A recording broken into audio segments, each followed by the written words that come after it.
नमस्कार दोस्तों, last lecture में हमने एरिया ऑफ ट्रायंगल की चर्चा की थी। आज के लेक्चर में हम माइनर, कोफैक्टर इनका डिस्कशन करेंगे, इनको देखेंगे कि कैसे कैलकुलेट होता है और इससे रिलेटेड कुछ इंपॉर्टेंट फैक्ट को जानेंगे। तो बहुत बारीकी से आज के लेक्चर पर गौर फरमाइएगा। तो आइए स्टार्ट करते हैं। तो दोस्तों, माइनर और कोफैक्टर को समझने से पहले हम उसका एक एग्जाम्पल लेते हैं। Find the minor of an element 6 in the determinant this. Element 6 का मतलब है ये वाला एलिमेंट, ठीक है, इसकी चर्चा की गई है।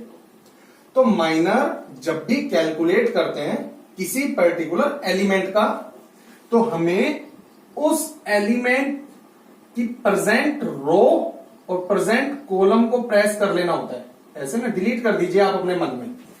तो जो आपको नजर आए 1 2 7 8, तो 1 2 7 8, और जो ये डिटर्मिनेंट आया, जैसा कि लास्ट लेक्चर में पीछे की वीडियोस में हम लोग बता चुके हैं कि 2/2 का डिटर्मिनेंट किस तरीके से हमें सॉल्व करना होता है। तो 8 - 14, तो ये आया -6।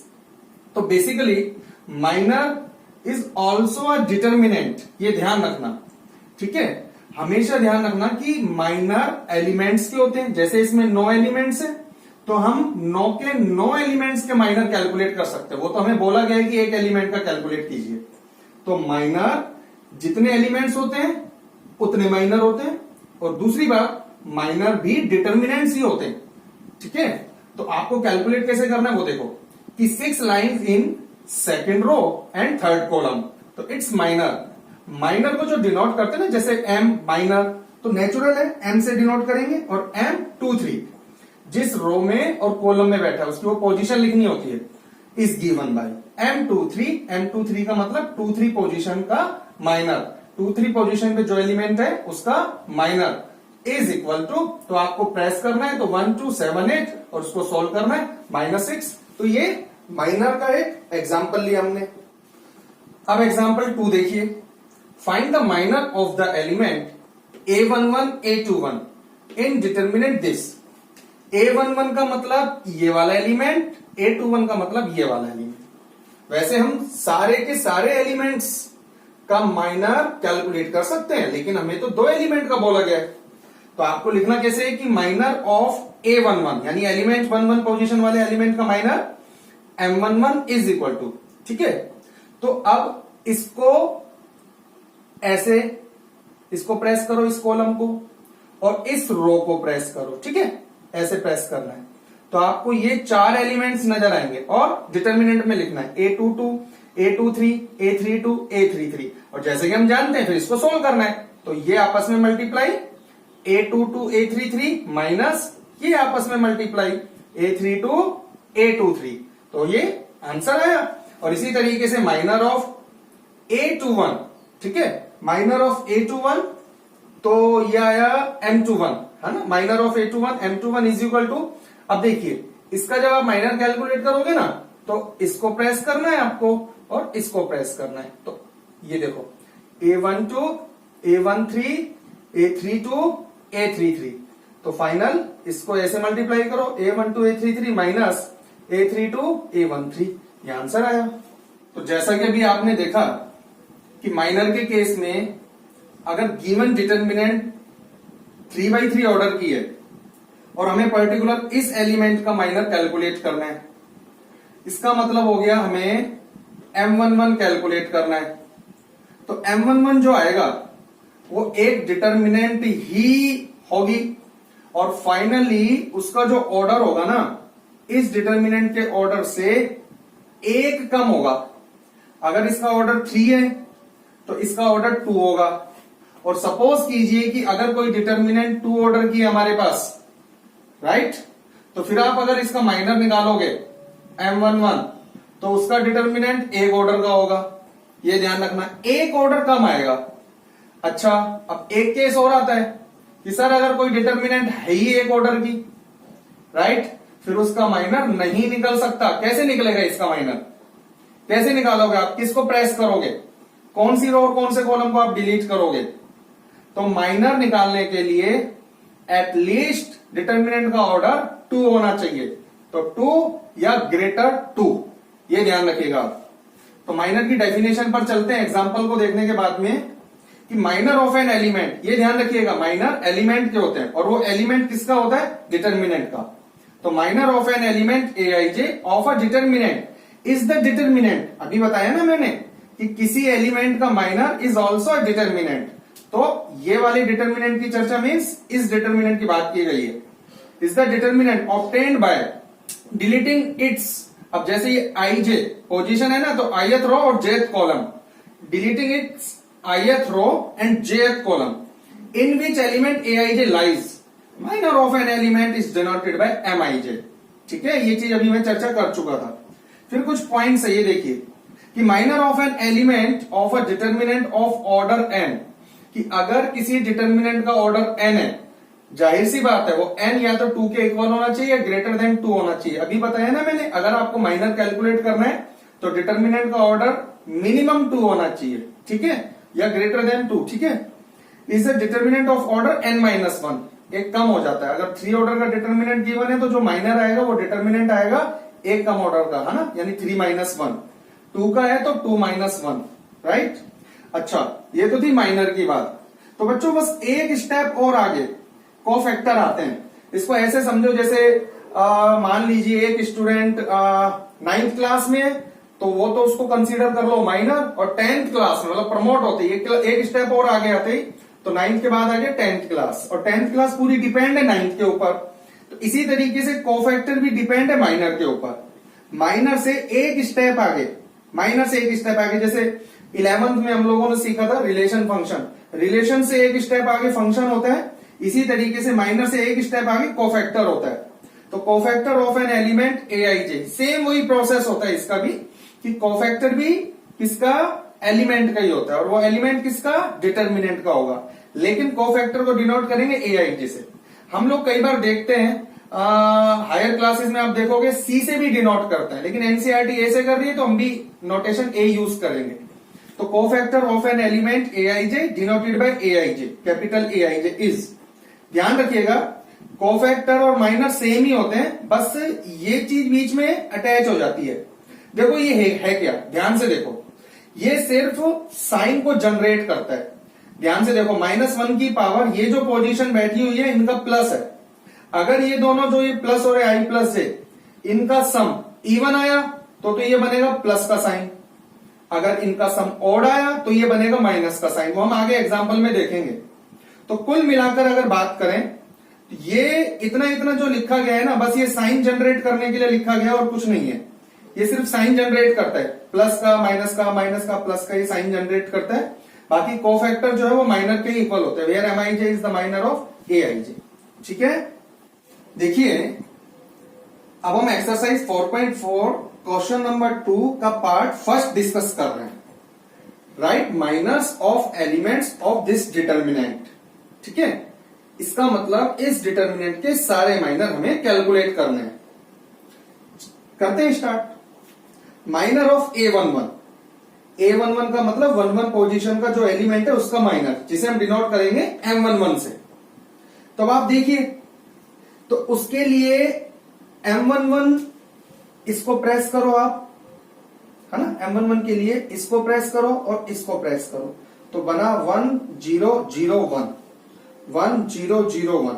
ठीक है, और ये तो हम चर्चा कर ही चुके हैं पहले कि आप इसको मल्टीप्लाई करके माइनस इसको मल्टीप्लाई कर दें तो ये इसका आंसर आ गया। अब हम करेंगे M12, 1-2 यानी कि इस एलिमेंट का माइनर। ठीक है, तो इस कॉलम को और इस रो को, यानी फर्स्ट रो और सेकंड कॉलम को जब आप प्रेस करोगे ना ऐसे और ऐसे, तो आपको दिखेगा 0001, 0001, और इसको फिर से हम सोल्व कर लेते हैं ऐसे 0 - 0। फिर आया M13, M13 मीन्स ये वाला एलिमेंट, तो इस कॉलम को यानी कि फर्स्ट रो को और थर्ड कॉलम को प्रेस करो तो 0010, 0010, तो 0 - 00, तो आप देखेंगे इस तरीके से आप सारे कैलकुलेट कर सकते हैं। राइट, फिर एक है ना छोटा सा पॉइंट और लिखा हुआ है, इसको समझने की कोशिश कीजिएगा। अभी मैंने कोफैक्टर निकालने का एक फॉर्मूला आपको समझाया था कि सही मायने में जो कोफैक्टर होते हैं ना वो आते तो माइनर से ही है। इसको आप ऐसे समझो, अभी हमने चर्चा भी की थी कि 9th क्लास के बाद 10th क्लास का आना। तो अब करना क्या है, इस फॉर्मूले का देखो यूज करना है, ठीक है।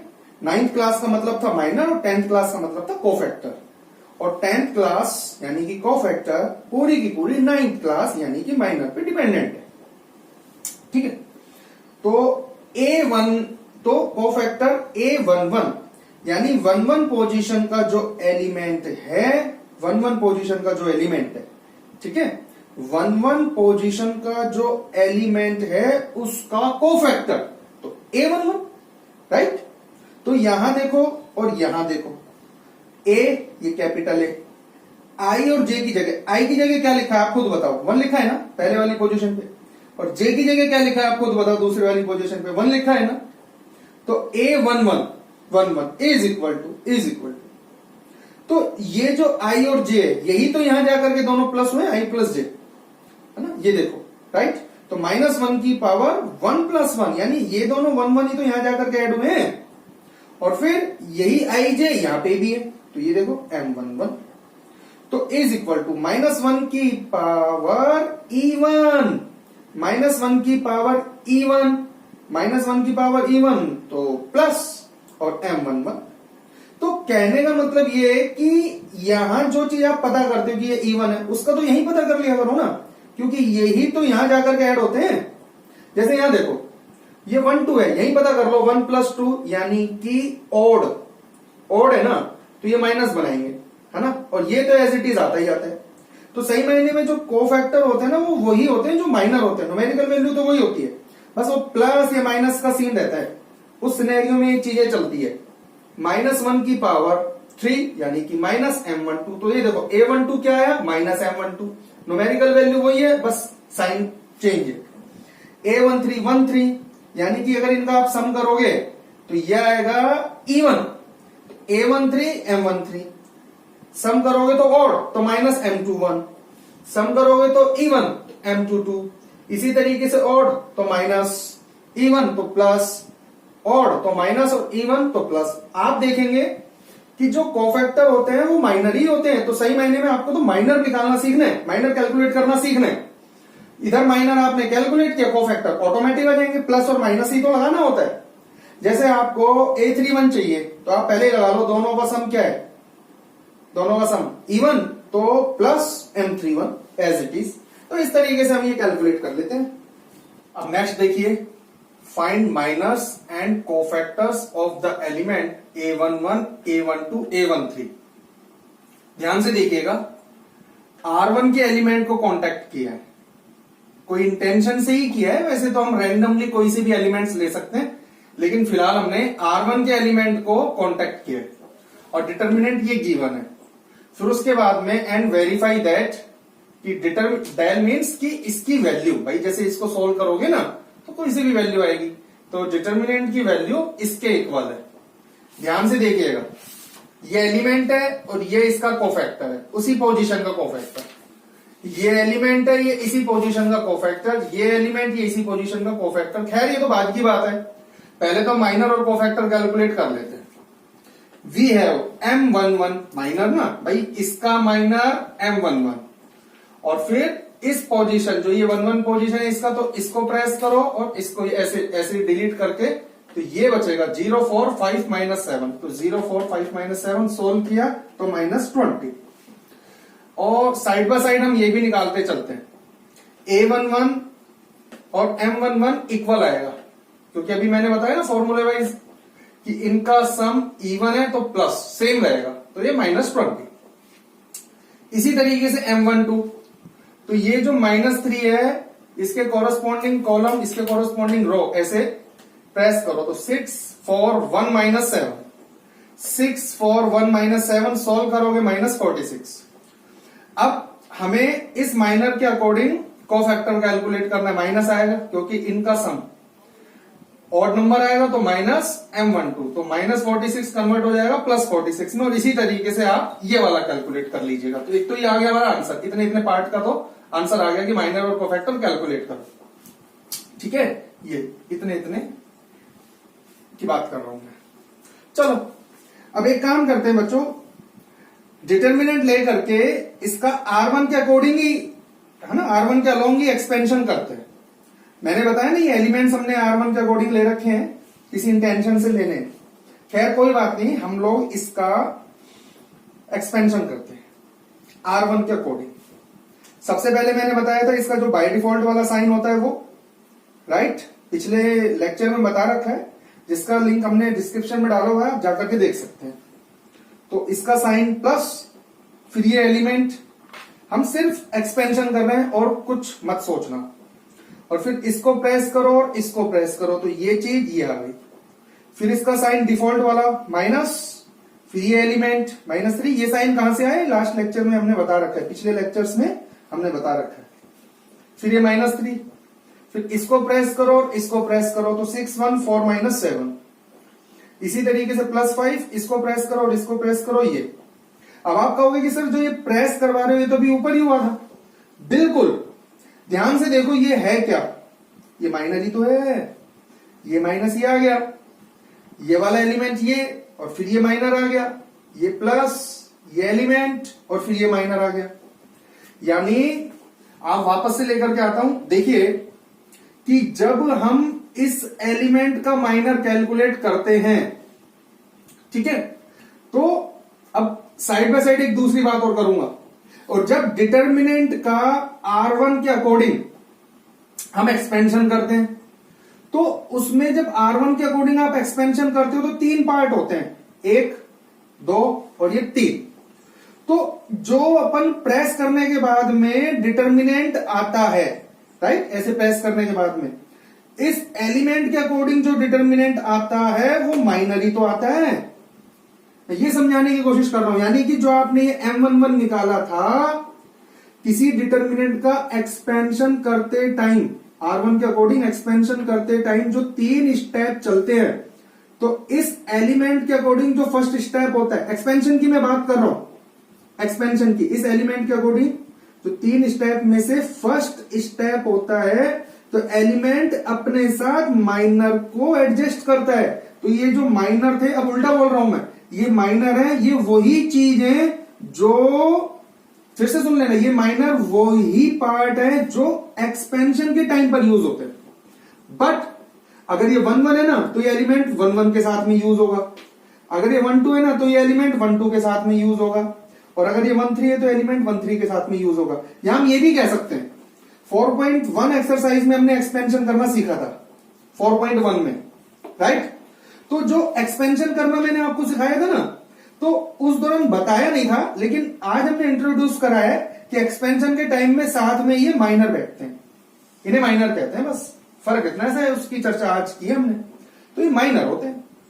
तो देखिए, इससे ये बना और इससे ये बना और इससे ये बना, तो एक फॉर्मूला तो यही बन गया। लेकिन ये बात ध्यान रखिएगा, आप माइनर के साथ में ये फॉर्मूला बन गया, लेकिन ध्यान रखने वाली बात ये है कि जो पोजीशन का एलिमेंट बैठेगा ना, उसी पोजीशन का माइनर आएगा, राइट। जिस पोजीशन का एलिमेंट बैठेगा उसी पोजीशन का माइनर आएगा, और जिस पोजीशन का एलिमेंट बैठेगा उसी पोजीशन का माइनर आएगा। अब माइनर से कन्वर्ट करते हैं कोफैक्टर में। तो देखो, M11 A11 के इक्वल है, इस माइनस को इसके साथ अटैच कर दिया और ये रहा। तो A11 as it is, A12 ये है, और ये देखो ये A12 और A13 और ये M13 A13 के इक्वल आता है। तो मैं ये कहना चाहता हूं कि कभी भी किसी भी डिटर्मिनेंट की वैल्यू जो हम एक्सपेंशन से कैलकुलेट करते हैं, आज के बाद में अगर हमारे पास एलिमेंट और उसी एलिमेंट का कोफैक्टर, एलिमेंट उसी एलिमेंट का कोफैक्टर, एलिमेंट उसी एलिमेंट का कोफैक्टर, पहली बात तो ये।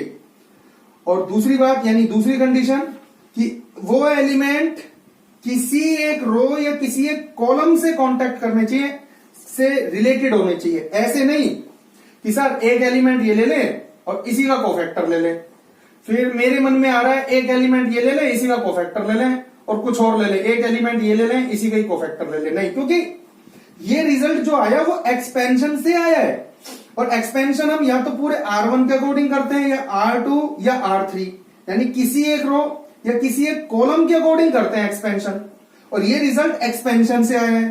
तो ये भी यही बोलेंगे कि ये जो आप एलिमेंट्स ले रहे हो, ये रिजल्ट भी यही बोलेगा कि ये जो आप एलिमेंट ले रहे हो, ये भी किसी एक रो या किसी एक कॉलम से एसोसिएट होना चाहिए, और फिर उस एलिमेंट के अकॉर्डिंग उनके कोफैक्टर साथ में एडजस्ट होने चाहिए। तो जैसे ये R1 से लिया, इसी तरीके से अगर मान लीजिए यहां R2 का एलिमेंट बैठा दूं मैं, for example A21, A22, A23, तो यहां पर capital A21, capital A22, capital A23 आप लिख सकते हो, वो भी डेफिनेटली वही सेम वैल्यू आएगी।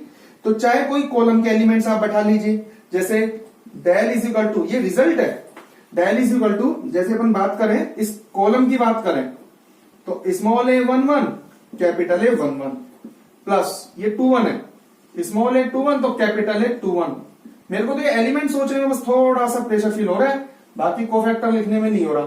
31 और कैपिटल A31, ये वही वैल्यू देगी जो ये एक्सपेंशन से आएगी, सेम आएगी, इस बात का ध्यान रखिएगा आप। और अब next exercise 4.4 question number 4, using cofactor of elements of third column, evaluate the value of this determinant. सबसे पहले हमने थर्ड कॉलम के एलिमेंट्स लिख लिए, है ना, A13YZ, A23ZX, A33XY, तो थर्ड कॉलम के एलिमेंट्स लिख लिए।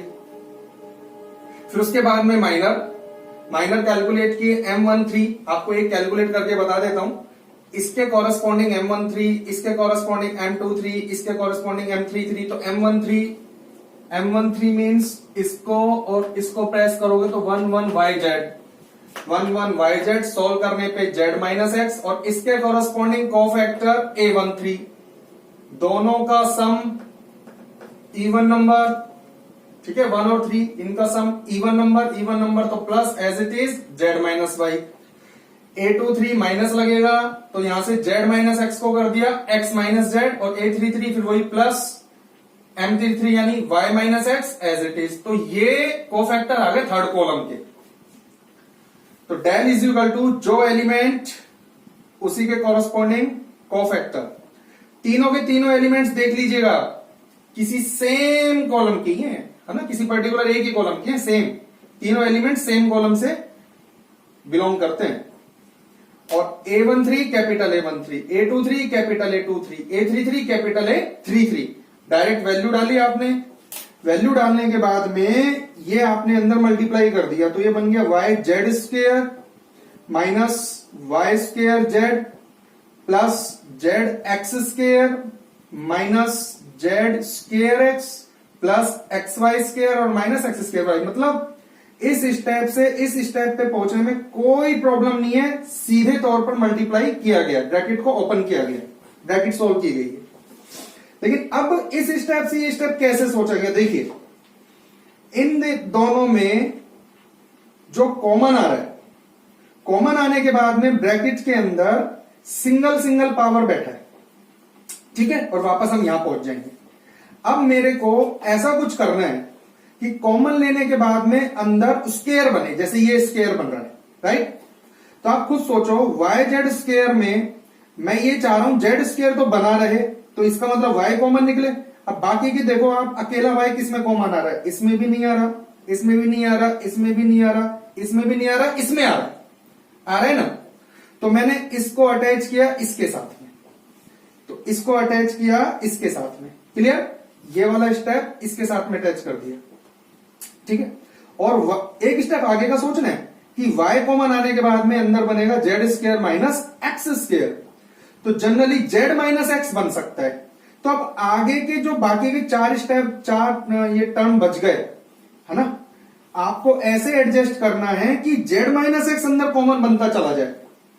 अब बच गया ये वाला स्टेप, ये वाला स्टेप, ये वाला स्टेप और ये वाला स्टेप।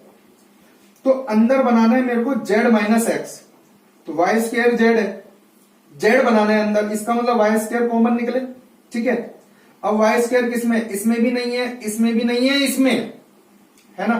तो इसको अटैच किया मैंने इसके साथ में, तो ये माइनस का था, ये प्लस का था, इसलिए मैंने प्लस वाला पहले लिख लिया XY स्क्वायर, और ये माइनस Y स्क्वायर Z बाद में लिख दिया। बाकी जो बच गया वो लिख ही दिया। अब इधर से कॉमन क्या आ रहा है, Y कॉमन आ रहा है, ये बच गया। अब कोई प्रॉब्लम नहीं आएगी, अब आप सॉल्व कर सकते हो। इधर से कॉमन क्या आ रहा है, Y स्क्वायर कॉमन आ रहा है, ये बच गया। और इधर से कॉमन क्या आ रहा है, XZ आ रहा है, ये बच गया। तो तीनों में आप देखेंगे Z माइनस एक्स कॉमन आ गया, तो ये Y यहां बचेगा जेड प्लस एक्स, और जेड माइनस एक्स कॉमन लेने के बाद में एक माइनस ये यहां पे छोड़ करके जाएगा तो ये माइनस वाई स्क्वायर, और यहां से बचेगा माइनस एक्स जेड। फिर ये चीज एज इट इज, तो अब इसको अंदर मल्टीप्लाई किया Y Z X Y minus Y square minus X Z. तो जेड माइनस एक्स के बाद में अब इसका कनेक्शन इसके साथ तो अभी था ही सही, तो या तो अब इसके साथ करेंगे या आगे वाले के साथ में करेंगे, राइट। तो वाई जेड ध्यान से देखिएगा, वाई जेड, राइट। तो अब वाई जेड का कनेक्शन हम लोग कर रहे हैं जा करके इसके साथ में, कॉमन क्या आ गया यहां से वाई, जेड माइनस वाई, भाई Z minus X, X minus Y, Y minus Z की टर्म्स बनने वाली है। तो यहां से कॉन्टेक्ट इसको कराया, इसका कॉन्टेक्ट इससे कराया, तो एक छोटा सा स्टेप है, आप देखेंगे X minus Y, Y minus Z और जेड माइनस एक्स, फाइनली ये आंसर के फॉर्मेट में आ गया।